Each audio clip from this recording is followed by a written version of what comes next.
Presidente, quali tematiche avete portato al Presidente Errani? Beh, sono le nostre istanze che sono quelle della grande preoccupazione di aver allentato il patto di stabilità, di avere più ruolo come autonomia e competenze per le regioni e sicuramente il grande tema della sanità.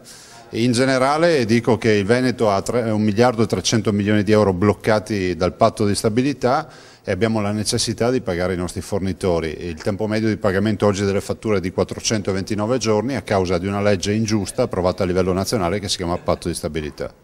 La disoccupazione è ai livelli storici in Veneto e soprattutto le piccole e medie imprese soffrono per la concorrenza della Carinzia. Beh, noi abbiamo perso 700 imprese anche quest'anno con un controvalore di 13.000 dipendenti, abbiamo una disoccupazione a 170.000 con 170.000 disoccupati, diciamo che questo è il grande problema che stiamo vivendo adesso.